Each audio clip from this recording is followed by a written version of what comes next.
The Russia-Ukraine war have brought into front burner different weapons that have been used in the engagement. Most of these weapons theoretically have been set by the various countries that own them to be so perfect that nothing, not even a bird, can fly past it. But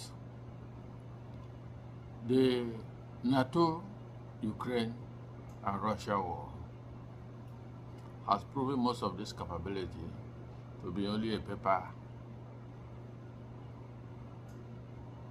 issue, not the actual. In this podcast, I'll be focusing on the air defense system that NATO nations supplied to Ukraine, like the US Patriot missile, and the Russian air defense system that they are using, the S-400. They deploy other air defense systems like the Panther. But today I'll be focusing on the American Patriot missile and the NATO deployments to Ukraine, that is the Patriot missile. The Russian S-400 has a maximum engagement range of up to 400 kilometers against area targets. Yes, against area targets. It has the capability of using different type of missiles to engage target. The system radar, it has a radar that can detect target 1,000 kilometers away.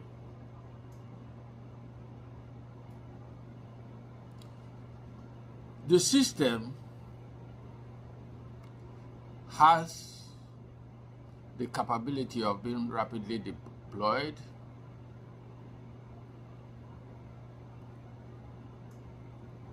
It can also be used to engage different type of missiles.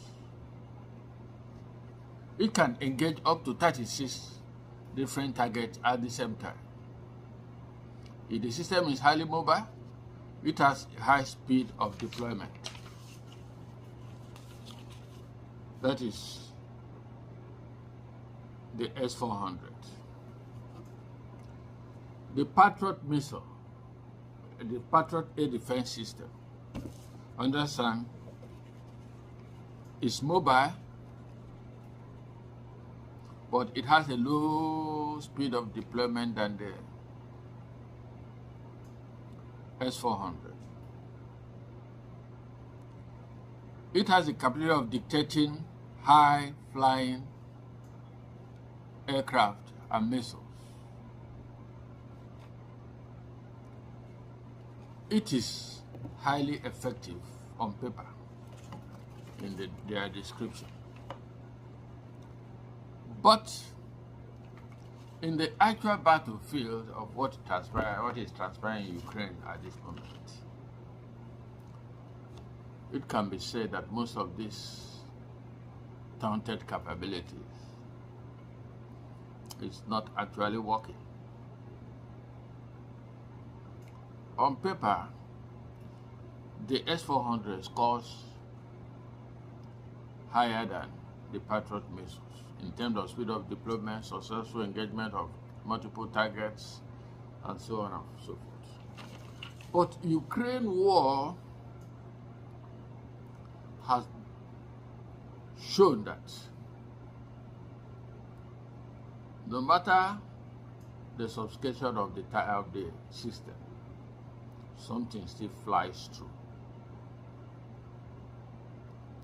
The Patriot missile have been touted to have brought down Russian hypersonic missiles, but some also went through. The Patriot missile have been touted by the Ukrainians as bringing down drones, but some still went through and caused havoc. It's still the same thing with the Russians, who claim that they are bringing out Hamas, the ATACMS missiles, but some still went through, and you can see the damages. So what this is proving is that in actual combat, nothing is 100% shield proof. That is why, although there are still other air defense systems that has not been fully tested, like the American THAAD air defense system that have just recently been deployed to Israel. But it has failed because the ballistic missiles the Houthis fired evaded the THAAD missile and went into Israel to cause mayhem. If the air defense system is overwhelmed by massive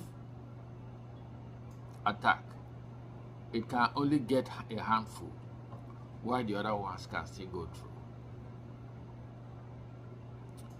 If nuclear weapons are fired today, and 100 nuclear weapons are fired to engage to destroy a country, if the Patriot missile or the S-400 is only able to maybe bring down 40, what do you think the other 60 will do? They will cause great destructions that has never been witnessed. Because the capability of nuclear weapons today is more than the one the US dropped at Hiroshima. Even the neutron bomb, the hydrogen bomb, are even more deadlier than the nuclear weapons that America dropped at Nagasaki and Hiroshima in Japan. So these air defense systems have limited capability in actual war situation as is being witnessed in the Russia-NATO-Ukraine war.